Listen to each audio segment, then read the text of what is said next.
Cultural. Trilogy Institute, Universidade Livre Terapêutica em Línguas. Livraria Proton.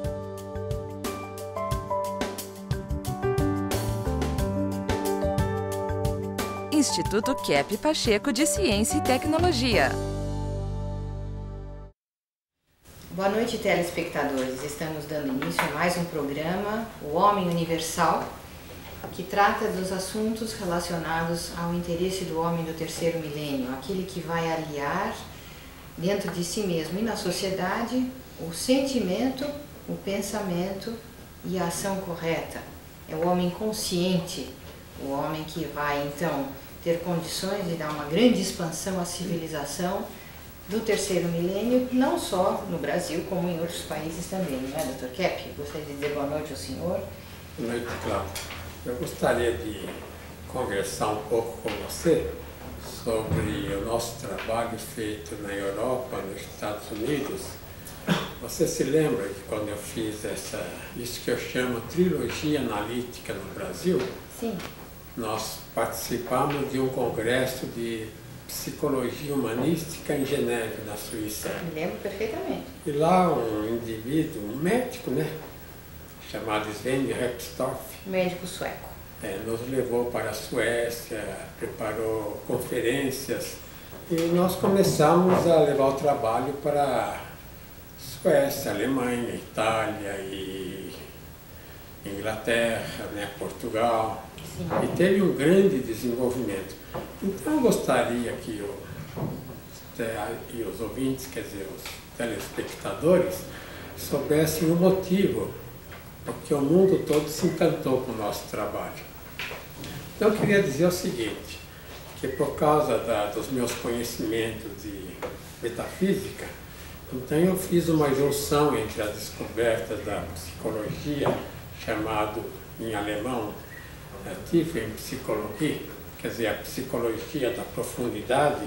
Eu fiz uma união dessas descobertas, dessa ciência moderna, com os dados da metafísica. Então, o que eu mostrei ali, que inicialmente convenceu a maior parte das pessoas na Europa e nos Estados Unidos? Eu mostrei que a realidade não era bem como o ser humano considerava, que havia um engano muito grande em considerar o que era real e o que era, vamos dizer, irreal. Então, a questão da inveja faz com que o ser humano ele não verifique exatamente a realidade como é. E o que seria a realidade? Seria toda essa maravilha que existe, seria então toda a natureza em seu estado original, inclusive a natureza humana, no seu estado, portanto, original. E esse trabalho, né, de terapia, em grande parte, pode conceder ao ser humano uma volta a essa situação original, na medida do possível, desde que o ser humano perceba a questão da inversão. Inversão quer dizer inveja, faz com que a pessoa veja ao contrário que é. Eu tenho dado exemplos, aliás, na televisão já comentei essa questão. A questão, por exemplo, dos anúncios, né?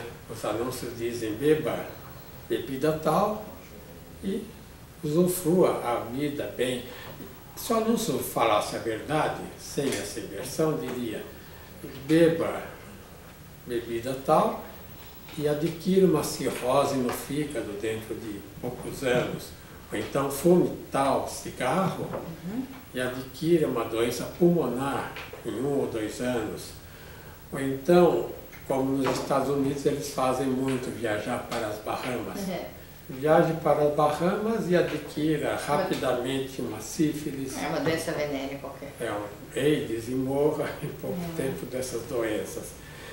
Então eu quero dizer o seguinte, que o ser humano, por causa da questão da inveja, por causa da educação também, que restringe muito, né? A questão da educação na casa, na educação nas escolas, E fatores genéticos também são 3 elementos que mostram ao ser humano tudo ao contrário do que é na realidade. Então eu quero dizer o seguinte, que toda essa maravilha que existe, que o ser humano não usufrui, é porque ele acha que tudo isso não foi feito para ele, que é uma ilusão. Então, eu vou dar um exemplo. No Brasil, levam muito as crianças para a Disney, a Disneylândia nos Estados Unidos. Então lá eles apresentam uma vida assim, infantil, alegre para as crianças. E muitos pais também se divertem. Então, essa vida que eles mostram lá é uma tentativa de fazer com que o indivíduo volte a um estado assim mais alegre da vida. Ou então a 7ª arte, né, o cinema, ou então as outras artes, a música, a pintura, a escultura. Geralmente a parte artística esclarece muito o que seria o mundo e como deveria ser o mundo se aceitasse a realidade. Então, quando se fala, por exemplo, em favelas no Brasil, isso não é a realidade. O indivíduo morar numa favela não é uma coisa real, não deveria haver. Quer dizer, a senhora aí diz que é como se fosse uma realidade artificial, entre aspas, uma pseudo-realidade. O ser humano, ele não nasceu para ter uma vida como ele tem, uma vida de doenças. Então, eu fiz um estudo sobre a questão da essência do ser humano e da existência. Sim. Na essência, o ser humano já está prejudicado por questões genéticas, é claro. Mas nessa essência original, ele tem até dentro dele uma estrutura maravilhosa que ele não explora. Então, que por causa desses fatores, né, da inveja, da educação, da genética, ele vê ao contrário, que a vida seria um sofrimento, que a doença seria a realidade, a pobreza seria a realidade, o mal-estar seria a realidade. E não é. A realidade o que é? A realidade é a saúde, é a riqueza, é o bem-estar.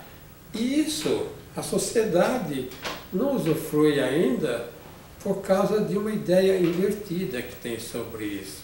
Que isso devia ser um bem para todos. O indivíduo neste planeta, né, nasce, vive e morre num tempo assim muito exíguo de vida, num tempo muito pequeno.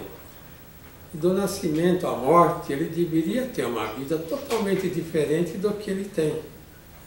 Então o motivo que nós desenvolvemos a chamada trilogia é justamente usando a metafísica dentro da psicopatologia.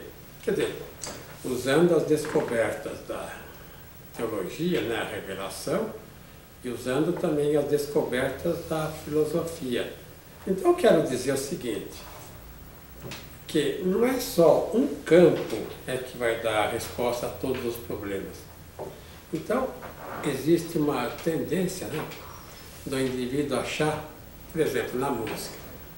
A música de 10, 20 anos atrás é uma música já fora de moda, que não tem graça. Então a música certa é a música atual. Não é assim. Tanto assim que a música clássica é superior a todas as músicas modernas. E até agora não foi feita mais nenhuma música que se compare à música clássica. A escultura lá do final da Idade Média, do Renascimento, é superior. Leonardo da Vinci, né, Miguel Ângelo, aquele pessoal todo, é superior a qualquer escultura hoje em dia. Até na arquitetura, a arquitetura romana, a grega, é superior a qualquer arquitetura de agora.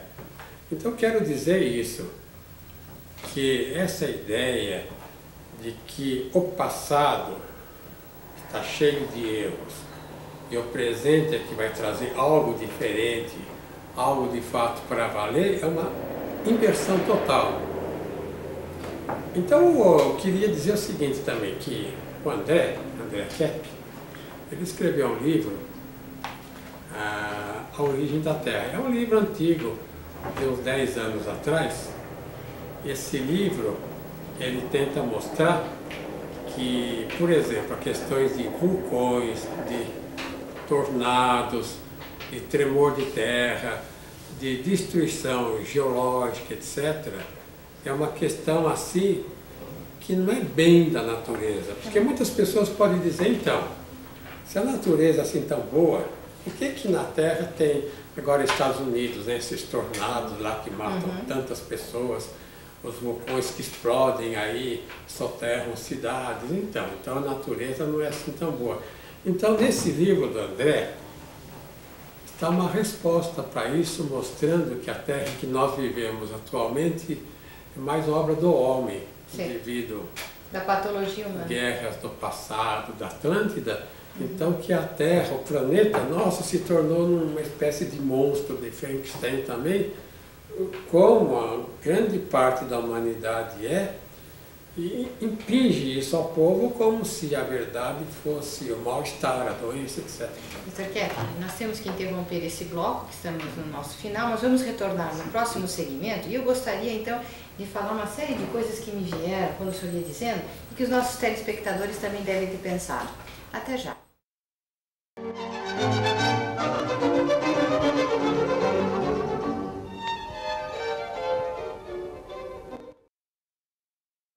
A key inversion in science. Always we are trying to extract energy from a material element. And its negative consequences. We provoke serious imbalances in nature. Corrected now with the Kepi Motors disinversion of physics. And we developed a way to have mechanical power with very little electricity. This will make a big change not only in energetic efficiency, but also it will bring better energy in homes because it's magnetic energy.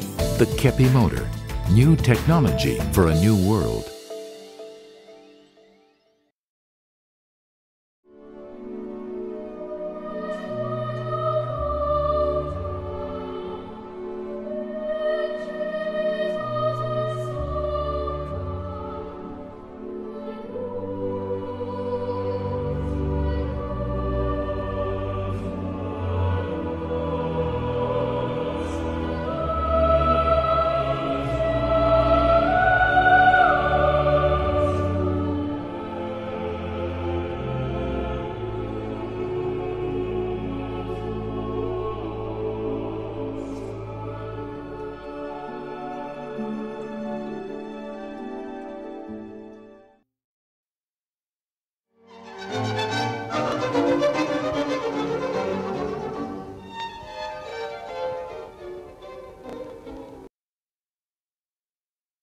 Então, telespectadores, no bloco anterior o Dr. Kepp estava levantando assuntos relativos ao início desse trabalho da trilogia analítica, no fim dos anos 70, início dos anos 80, né, Dr. Kepp? Quando aquele filósofo alemão, professor da Universidade de Viena, Arnold Keyserling, esteve no Brasil, filho do Hermann Keyserling, filósofo muito conhecido, e ele esteve aqui no Brasil visitando a sua escola.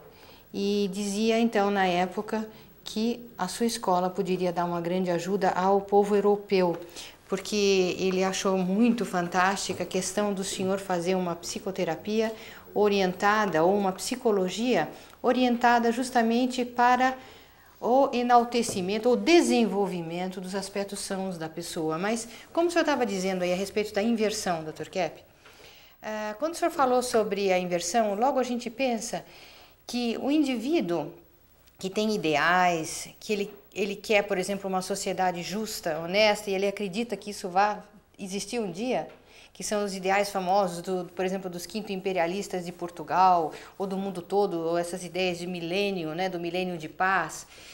Então, essas pessoas são justamente as mais realistas, as que conhecem melhor a realidade original do ser humano e da criação. E aquele indivíduo assim cético... O indivíduo cético, amargurado, que acha que a natureza humana não tem jeito, está condenada mesmo a uma situação de penúria e que só alguns pouquinhos é que devem então aproveitar o que podem, que então esse é o indivíduo realista. Aí deixa eu te fazer essa pergunta. Quando você fala essa nova sociedade Quinto Império, a sociedade ideal, etc. Exatamente o que você quer dizer com isso? Eu quero dizer, uma sociedade, como todos eles que estudam dizem, é uma sociedade justa, igualitária, fraterna e de paz, e de colocar, por exemplo, os valores desinvertidos na sociedade, valores psíquicos, artísticos, estéticos e espirituais sobre os valores assim materialistas do ter. Então seria o ser no seu verdadeiro valor e não o ter. Quer dizer, o ter em função do ser e não vice-versa, por exemplo. Porque o que eu penso numa sociedade assim, nós estamos agora quase entrando no terceiro milênio. O que eu penso de uma sociedade seria uma sociedade assim, exata como deveria ser, onde todas as pessoas, a gente não pode dizer teriam o mínimo, não, todas as pessoas terão mais do que o suficiente para viver bem, que uma sociedade assim de um desenvolvimento total na ciência, nas artes, na filosofia, na teologia, quer dizer, uma sociedade em que haveria uma nova assim dimensão, que eu chamo homem universal, né? Uma nova maneira de ver, uma nova assim, maneira de sentir as coisas, uma ciência mais desenvolvida, uma maneira assim de pensamento, de sentir mais desenvolvido, mais são. Então, Dr. Kepp, essa ideia errada que se formou em torno da palavra utopia, como Thomas More escreveu dessa sociedade ideal, então, esse já não é uma inversão, achar que utopia é uma coisa que não pode existir, é um sonho, é uma irrealidade, é uma fantasia. O senhor está falando isso, então muita gente deve dizer, não, mas isso é impossível, isso é uma utopia.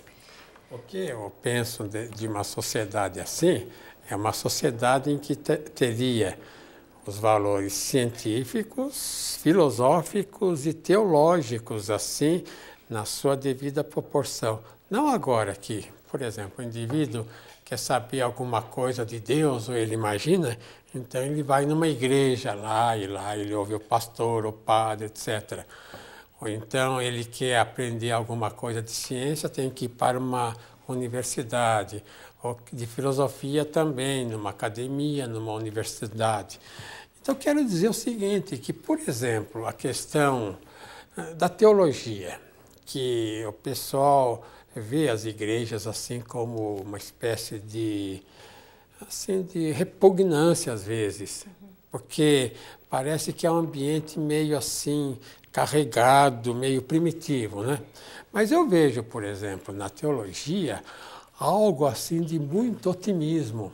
Sim. Mas na alta teologia, né? Na verdadeira teologia, essa questão, eu vou citar, quando eu falo teologia, eu falo da origem teológica baseada na revelação judaica cristã, né? Que o islamismo também deve ter. E eu digo o seguinte, a questão da eternidade. A revelação mostra que o ser humano é eterno. Quer dizer, mostra que nós estamos aqui e viveremos para sempre, mesmo que não vivamos para sempre aqui, que a própria universo um dia acabará. O universo não tem uma vida eterna, mas o ser humano, nós, somos eternos. Isso é de um otimismo, uma coisa incrível. Então, uma pessoa que tem essa consciência vive muito melhor do que não tem. Um otimismo e um realismo. É o indivíduo realista o que tem essa noção de que ele tem a vida eterna. E outra coisa, a questão da imaterialidade, que nós não vivemos só num mundo material. Então, que isso foi até Cristo que falou, né?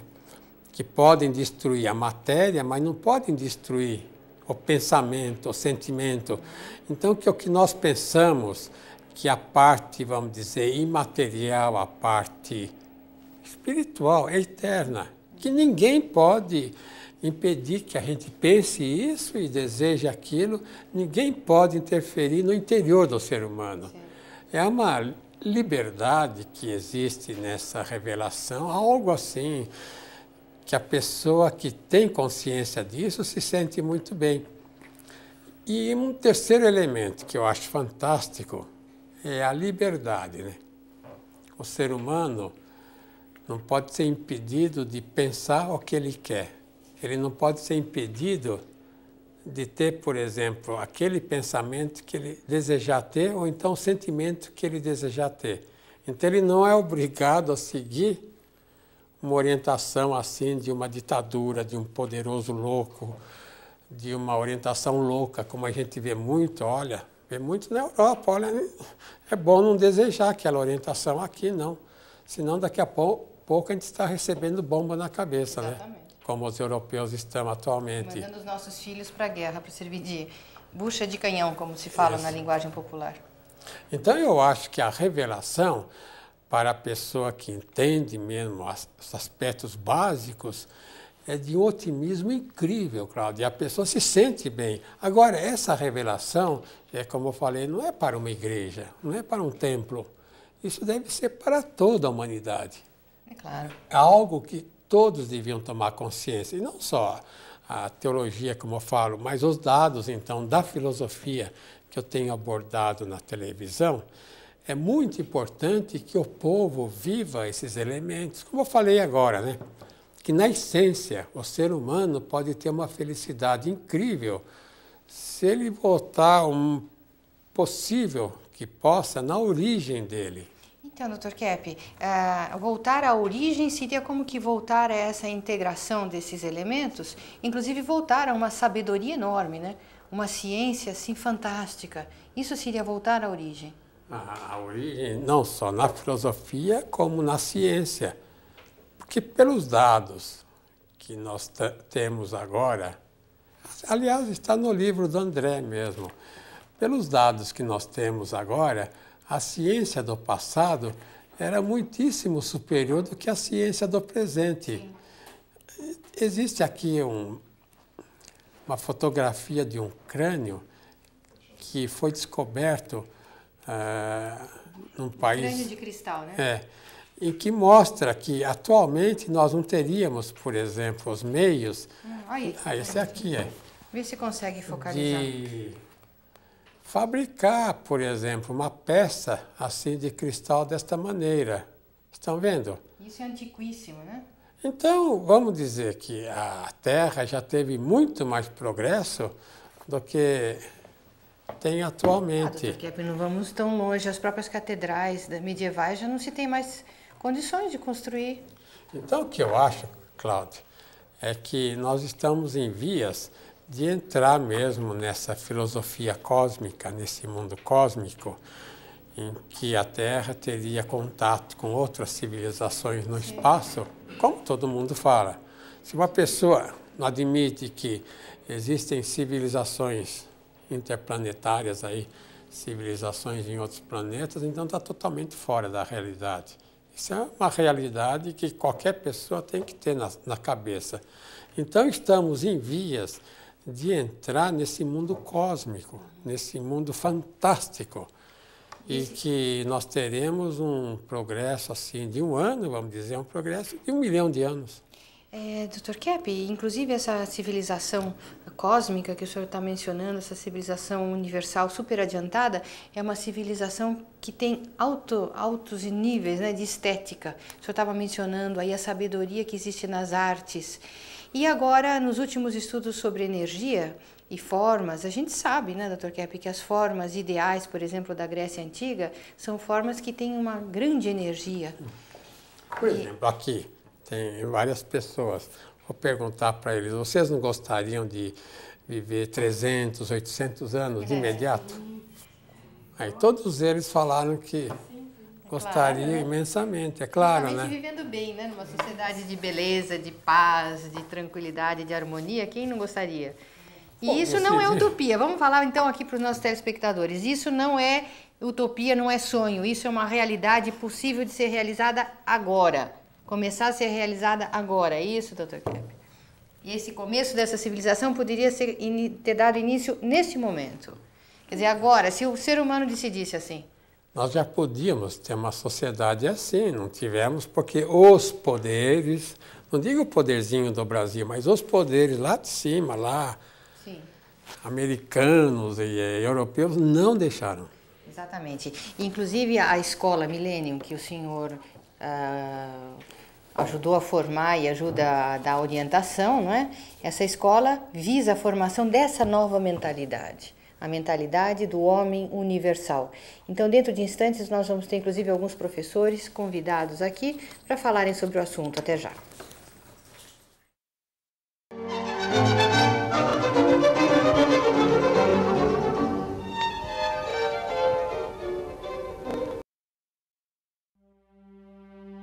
O mais original escritor contemporâneo no mundo, segundo o Centro de Pesquisa Científica Nacional da França. Nesses tempos de incerteza e conflito, surge um trabalho de extraordinária clareza moral, visão e esperança. O psicanalista e cientista social brasileiro, Norberto Keppe, escreve com sabedoria e autoridade sobre assuntos realmente relevantes, como curar as doenças, como a ciência invertida está destruindo a natureza e o que fazer em relação a isso, encontrando nossa espiritualidade, estruturando uma sociedade verdadeiramente justa. Em meio a mais de 3.000 livros publicados por dia no mundo, Dr. Keppe está entre os mais preciosos. Livros de Norberto Keppe, Ciência Trilógica, abrindo as portas para um novo mundo.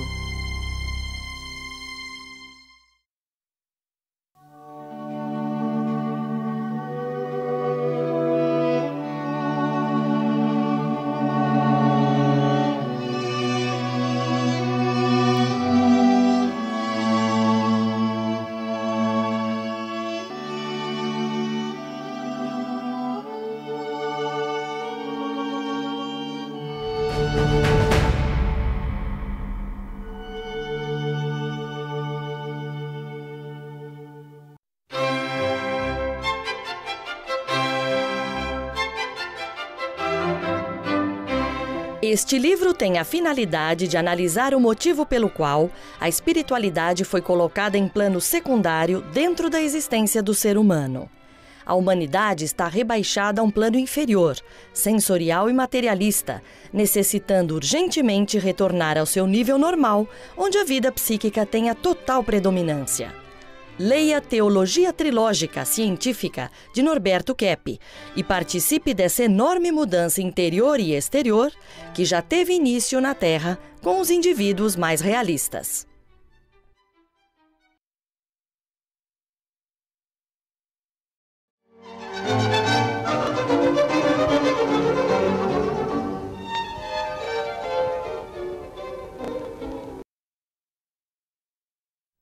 Então, nós que estamos falando nessa noite a respeito da formação daquela sociedade ideal, que seria a sociedade real, nós também gostaríamos de tratar essa noite de como seria esse método, não é? Essa metodologia, porque evidentemente a sociedade que nós vivemos atualmente já não é mais a verdadeira sociedade real, é uma sociedade artificial, uma sociedade de máscara, é uma sociedade com valores invertidos e que haveria muita necessidade de se conscientizar a psico e a sociopatologia, quer dizer, as doenças interiores do ser humano e da sociedade, da estrutura social, para que esses erros sendo corrigidos, nós possamos então adentrar nessa era de desenvolvimento, de progresso e de paz, tão decantada, né, por tantos profetas, por tantos literatos.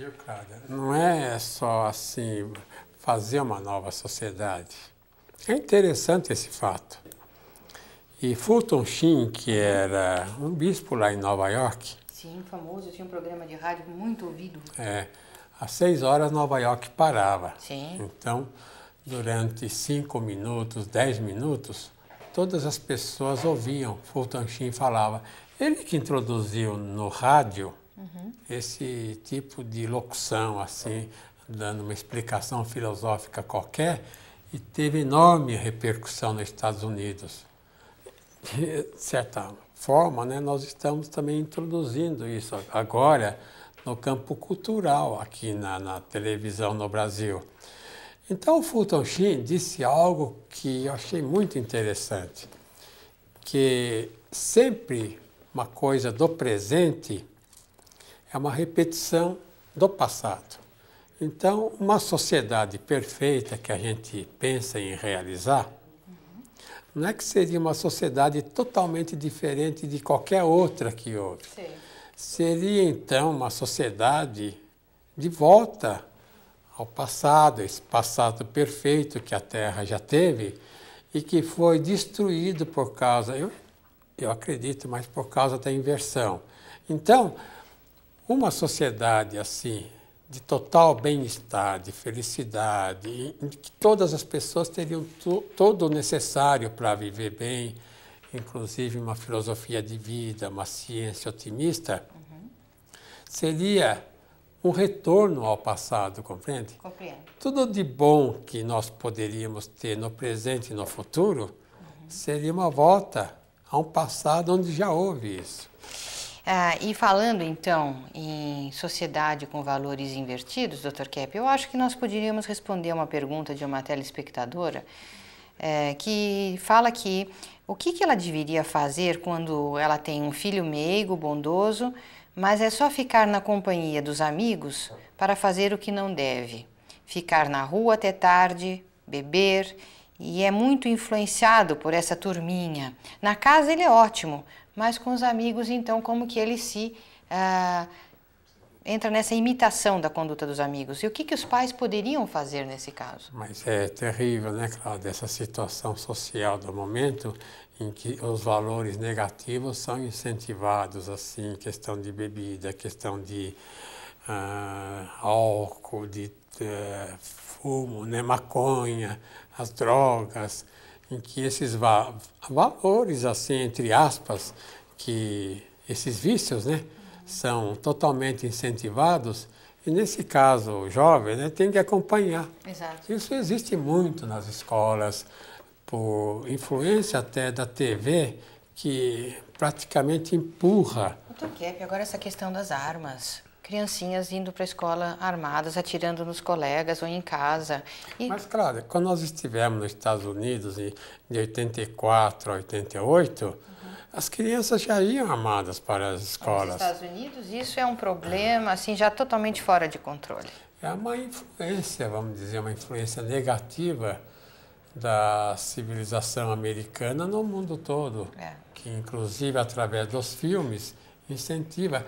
Olha, na Alemanha, quando nós estávamos lá, morando na França, né, a gente ia sempre para a Alemanha, eu já havia visto vários professores e educadores aconselhando a não passar tanto filme de violência, suspender os filmes de violência, porque de qualquer modo isso exerce muita influência, porque no inconsciente nós temos tendências negativas, tendências de violência, etc., para não despertar essas tendências. Essas tendências têm que ser reprimidas.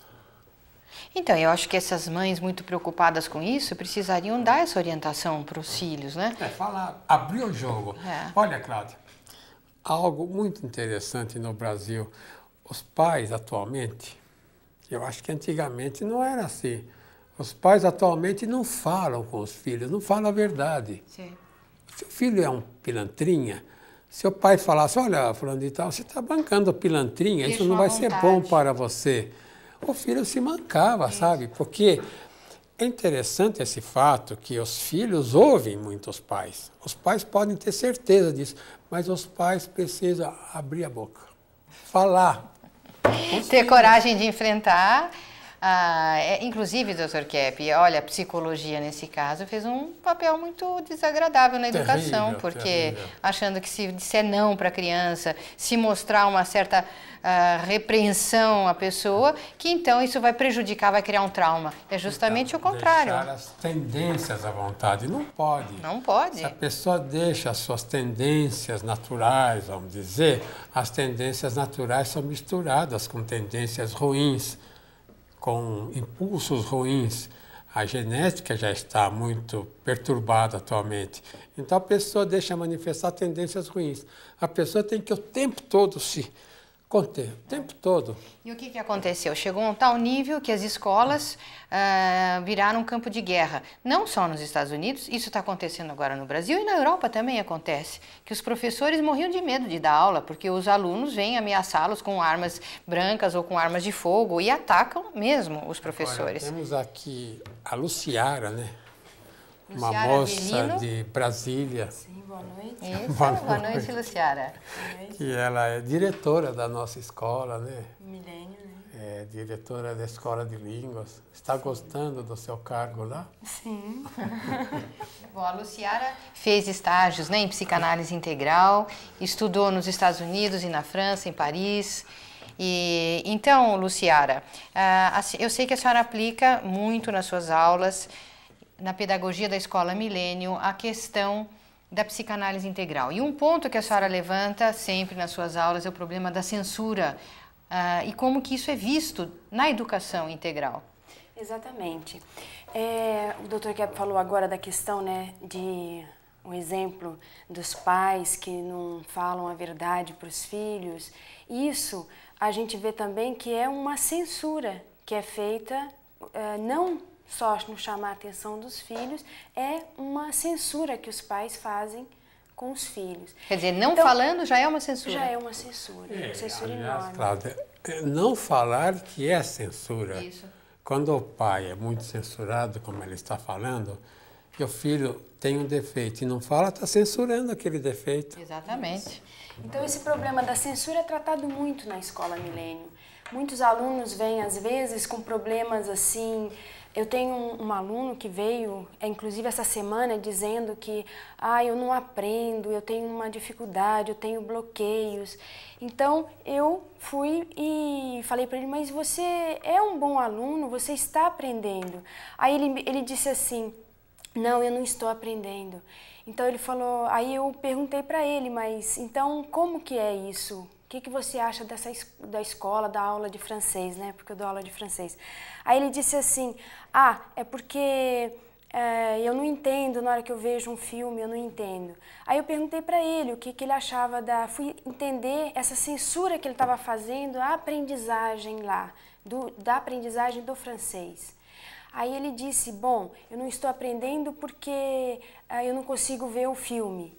Entender tudo, mas ele estava entendendo, então ele fazia uma grande censura com as coisas boas do interior dele, massacrando assim aquelas partes boas, o afeto que ele tinha. E depois ele até falou, é verdade, eu sou muito ligada à área de exatas e eu tenho uma tremenda dificuldade nessa área mais sensível, na área da aprendizagem. Luciara, nota o seguinte, que o brasileiro tem dificuldade em falar o inglês, o francês, uma outra língua. Tem. O sueco chega no Brasil, depois de 1 ou 2 semanas já está dizendo uma palavra ou outra português. Vem o alemão também fala, o francês também fala, até o inglês, que tem mais dificuldade, o americano acabam falando. Então não acha que essa questão da censura é porque o brasileiro já tem uma censura muito grande, achando que ele é inferior ao, vamos dizer, ao indivíduo estrangeiro, ao americano, ao inglês, ao francês, ao sueco, etc. Então ele já, por causa disso, ele já se sente inibido, ele já vai censurando. Então, para falar uma língua, tem que ser como uma mulher, geralmente, né? Fala qualquer coisa, erra, não faz mal. Falando. Não é verdade? E é isso que justamente a gente fala na escola. Vamos falar, não tem problema. O erro, a gente trabalha com o erro. Se o aluno começa a ler um texto e erra, não tem problema. No próximo texto, ele vai errar 2, mas vai acertar 8. No próximo, ele já vai acertar 5 e errar 5. Então, vamos trabalhando com o erro. E aí ele vai se habituando e vai deslanchando. É normal conscientizar os erros que todo mundo comete, né? Que errar, diminuindo a censura. Então, eu acho muito importante que isso seja levado, inclusive, a qualquer tipo de escola, porque, evidentemente, que educar também não é, assim, censurar no outro sentido, atacar os alunos, bater nos alunos, como havia nas escolas alemãs do passado, mesmo europeias. mas seria a consciência dos erros, a tolerância, a consciência, a visão de qualquer erro como algo muito construtivo para a vida da pessoa. E não só para a vida, como para o aprendizado de qualquer área. Voltaremos dentro de instantes para continuar com o nosso programa dessa noite. Até já.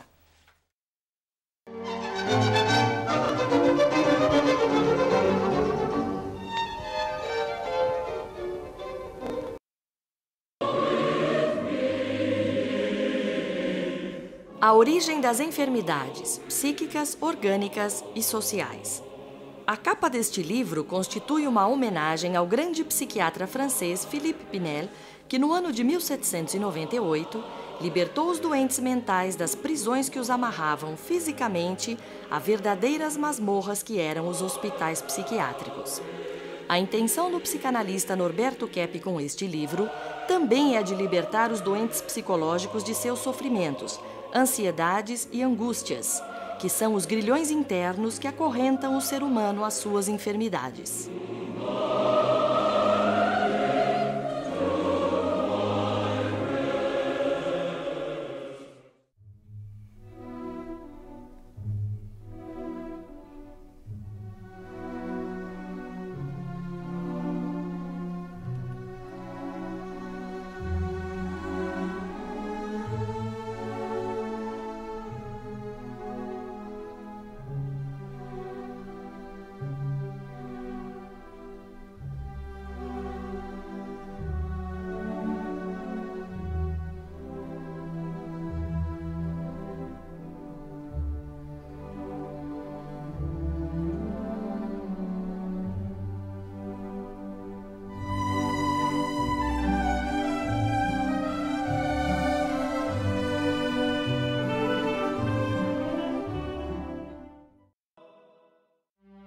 O mais original escritor contemporâneo no mundo, segundo o Centro de Pesquisa Científica Nacional da França.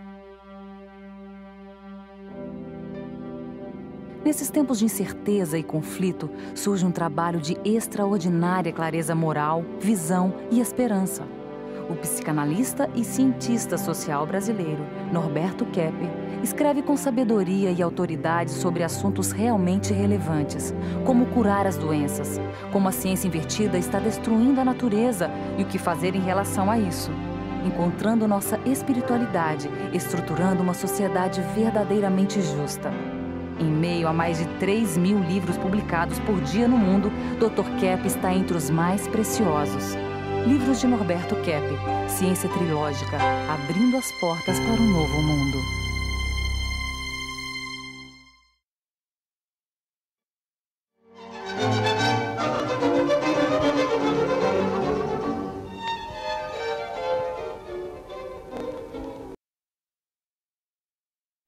Então eu creio que essa noite parece ter ficado claro para os telespectadores que uma sociedade equilibrada é uma sociedade que aceita a consciência dos seus erros, dos erros individuais e dos erros sociais, econômicos, da estrutura social como um todo, da filosofia de vida, principalmente a inversão dos valores que nós vivemos na sociedade presente. Eu acredito, Dr. Kepp, que eu poderia até mostrar aqui um desenho que nós usamos na escola Milênio, os professores usam muito quando eles querem exemplificar a inversão que o ser humano faz, acreditando que aquilo que a pessoa não vê não existe. É uma atitude assim de avestruz, mais ou menos. E aí ele coloca a cabeça dentro da terra. Isso. E tem lá um touro que vai dar uma chifrada nele, né? Exatamente. Então, ele pensa que o que ele não vê, o erro que ele não está vendo, o problema que ele não está vendo, então não existe. E é justamente o contrário. Quer dizer, tudo aquilo que nós inconscientizamos, que nós não queremos ver, é justamente aquilo que mais nos prejudica. Você sabe, Cláudia, se a pessoa tomasse consciência de tudo, né? Não só dos erros, mas também de tudo que existe. Esse é o fator assim mais importante para o desenvolvimento da civilização. Se o indivíduo aceitasse ver a realidade, a Terra poderia em 2, 3 anos ter um fabuloso desenvolvimento, porque o que falta é isso, É a questão da consciência. Então me diz uma coisa, o que falta para o ser humano aceitar a consciência dos erros? Porque é tão difícil para o ser humano aceitar, se humilhar e ver que ele errou e admitir que ele errou. O senhor é um especialista no assunto. Então, né, tem que ver a censura. O ser humano quer se achar um Deus. Questão da teomania que eu descobri. Então, muitos autores, o Kraepelin fala em mania de grandeza. A psiquiatria alemã do início do século, justamente a do Kraepelin, do Keller, falava muito em questões de grandeza, que a pessoa doente se achava muito grande. Isso é verdade, mas eu coloquei o termo Theo é Deus, né, Theos. Mania de ser Deus. Que o indivíduo ele não quer ser um ser humano. Deus aceita ser um ser humano. O ser humano não. O ser humano não quer ser humano, ele quer ser Deus. E o senhor sabe que eu estava ainda atendendo hoje uma cliente dos Estados Unidos e ela disse que ela sofreu um acidente de carro. Aliás, que ela ia indo numa estrada principal e, de repente, surgiu um indivíduo e bateu no carro dela e ela está sem poder trabalhar durante 2 semanas. E que a maior raiva que ela tem e desespero que ela tem é que ela não pode fazer aquilo que ela quer. Então, eu perguntei a ela o que ela associa esse acidente. Ela disse a falta de controle, que ela acha que tudo sempre está sob controle. E não que nesse momento ela está vendo que nada está sob controle dela. Então, aí, Cláudia, tem que ver a questão da humildade, né? Eu estudei em autores passados e encontrei no autor, aliás, francês, Bernardo. Ele é tido como santo até. Bernardo dizia que a origem da sabedoria, a base da sabedoria, está na humildade. Que só o indivíduo humilde é que é sábio. Eu acho que podemos também falar o contrário, que a origem da ignorância, a origem da incapacidade intelectual está na soberba, no indivíduo assim teomânico, o indivíduo que se acha muito grande, então ele não aprende nada. Porque o indivíduo humilde, ele pensa assim, não, eu não sei isso, vou estudar, eu não sei aquilo, vou estudar, eu não sei fazer isso, vou tentar fazer, eu não sei educar o filho, vou tentar aprender. Agora, o indivíduo soberbo, o indivíduo assim, muito lá em cima, teomânico, ele não aprende nada. Então, ele se torna assim um indivíduo aparentemente sábio, porque ele decora algumas noções acadêmicas, mas assim, na hora de viver, ele não sabe como viver. É cheio de doenças. Pode notar, o indivíduo que tem muitas doenças é um indivíduo muito soberbo. Então, se você não quiser ter doença, seja humilde. Aliás, a dentista Márcia Sgrinelli pode verificar nos clientes, não é, Márcia? Se a pessoa aceita conscientizar os erros, tem uma atitude mais humilde, ela tem uma melhor saúde bucal. Como é que é isso? A senhora vê isso? Então, se a pessoa tem assim mais contato, por exemplo, com a consciência, assim, menos censura em ver seus problemas, o próprio organismo entra no maior equilíbrio. Então, ela vai ter, por exemplo, uma salivação ideal, a quantidade e a qualidade. Então, o sistema imunológico vai agir. Então, eu posso até dar um exemplo, né? Que uma senhora, ela tinha muito sangramento, assim, da gengiva, gengivite, e ela contou, assim, que no final do ano ela tinha aqui uma festa e que ela estava com muito medo. Então, que as gengivas dela começaram a sangrar, assim, demais, né? E depois, assim, conscientizando, vendo essa questão que ela não queria entrar em contato, né, com as pessoas na festa, não queria ter contato, assim, de relacionamento, que ela é muito fechada, tímida. E aí ela teve uma melhora, assim, até espontânea desse sangramento. Quer dizer que num contato humano, no relacionamento, a pessoa então vai perceber uma porção de falhas ou de problemas ou de inibições que ela tem e que ela não aceita normalmente conscientizar, né? Então, Márcia, se a gente vivesse numa atitude de maior tolerância, não é? E se a sociedade como um todo fosse mais tolerante com a consciência dos erros, a consciência. A senhora acha que aí então seria a verdadeira prevenção das doenças bucais, né? Exatamente, e isso a gente comprova porque atualmente já ocorre isso, porque a gente vê que as crianças que tenham contato com essa sociedade trilógica, uma sociedade assim mais equilibrada, uma educação assim mais equilibrada, que elas têm assim um índice de cárie dentária 0, né? E não tem assim quase problemas bucais. Então é a verdadeira prevenção, que inclusive já iniciou, né? Que todas as pessoas podem ter acesso a isso, basta que comece a ter esse processo. Pessoas que têm contato com essa filosofia de vida, com essa mentalidade, com esses valores trilógicos que o senhor vem trazendo, que são os valores universais, Dr. Kepp. Às vezes até através da leitura de um livro, a pessoa pode se curar de uma porção de doenças. Aliás, eu gostaria de dizer aos telespectadores, aqueles interessados nas publicações da Escola Norberto Kepp, da Proton Editora, poderão solicitar catálogos que serão enviados gratuitamente pelo correio, simplesmente utilizando a numeração que aparece no vídeo, no visor de vocês, tanto do telefone como fax, como o nosso e-mail. Então, Dr. Kepp, voltando a essa questão da prevenção das doenças, não é? A nível bucal, da saúde bucal, a nível da saúde orgânica, também o senhor não acredita que a nível de um progresso do conhecimento, por exemplo, no Brasil, a gente está interessado agora em ajudar a comunidade brasileira, a comunidade de São Paulo. O senhor acha então, e a senhora Marcinha, que essa visão de mundo colocada em prática não vai provocar um desenvolvimento muito grande, Dr. Kepp, inclusive dessas classes mais que estão inativas da sociedade, que estão desaproveitadas da sociedade, mesmo essas crianças, não é, que estão sendo desnorteadas, todo esse contingente da população que está colocado agora, está sendo marginalizado, que são os marginais da sociedade, até esses indivíduos poderão ter progresso muito rápido com essa nova visão trilógica. Mas, Cláudia, tem que ver a questão na base, né?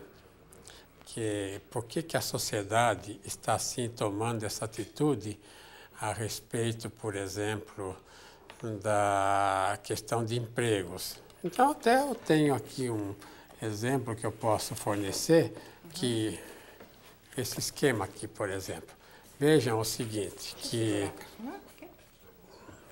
atualmente o poder econômico se tornou predominante na sociedade.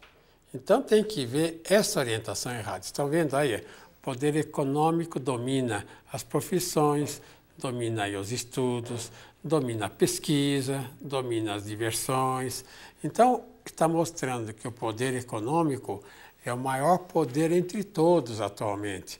É um absurdo, né? Porque o poder econômico, quer dizer, a economia é o resultado do trabalho do povo, é o resultado da produção de um país, é o resultado de todo o trabalho, afinal de contas, em todos os setores que o país tem. Então, como é que pode inverter totalmente? Então, o poder econômico, que é decorrente, se tornou o poder predominante. Não pode haver mais isso. E, Dr. Kepp, existe uma inversão também nessa concepção, achando que o povo, o estudo, a vida, a produtividade, a criatividade, as artes, tudo isso depende do poder econômico. Hoje em dia, essa é a ideia que se tem. Por isso que o senhor estava dizendo outro dia que uma nação praticamente agora tem que servir ao poder econômico e não vice-versa. Então, o poder que devia dominar, vamos mostrar esse outro esquema aqui para ver se o pessoal pega bem. O poder básico que o mundo deveria ter, eu escrevi nesse esquema aí sobre a realidade social e a realidade psicológica. Veja aqui. O maior poder entre todos esse aqui, é o poder da bondade, o indivíduo bom, a bondade social. O mais poderoso depois é o poder ético, a honestidade. Esse é um poder incrível. Depois o teológico. Agora veja, aí em cima, o poder aqui da bondade faz a verdade. E a verdade é a ação boa. A ética moral faz a estética. A estética depende da ética. E a estética a arte, evidentemente. Pois a teologia faz a filosofia e a filosofia a ciência. Então, estão notando? Aqui são os poderes divinos. Aqui são os poderes femininos, a ética, estética, arte. E aqui os masculinos, teologia, filosofia e ciência.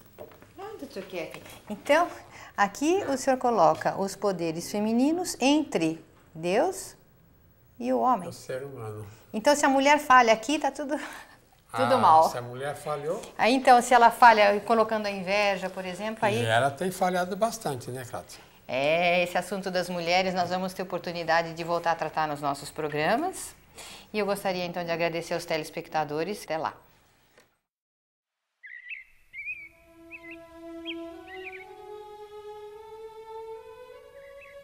All that Christ revealed and did constitutes a message of greater hope and joy than any other person has ever achieved. Wherever he went, he cured illness, forgave sins, and showed the beauty of the kingdom of heaven. He did not condemn a single person. In fact, he became irritated by the behavior of the hypocrites who disturbed the lives of their fellow beings. His principal work was in showing that God is good and loves all men as his children. And the main reason for his existence on earth was to lead mankind to well-being and happiness. He taught that existence is the greatest of all gifts, and that God acts exactly like a father who takes pleasure in putting all of his riches into the hands of his children. God is the most joyful being who exists. To see this, we have only to observe the murmur of the streams, the sighing of the wind in the trees, the graceful flight of the birds, the radiance of the sun, the music and the perfume that emanate from the forests, the clouds sailing happily across the sky, and especially this incredible creation that develops almost without limits, foretelling of another in which there are no restrictions. Christ spoke to us as God. We must speak to him as human beings. He spoke of the one who gave us all love, life, and eternity. We must speak not only of our complete gratefulness for truth, beauty, and goodness, but especially of our profound gratitude for everything he has done for us, because he has shown that he appreciates any attitude of ours that draws us nearer to him. All existence is a true dream of love, as is life itself, for it was born out of an act of God's affection, which is feeling, love. That is what our life is. If we choose not to perceive this, we do it out of extreme envy.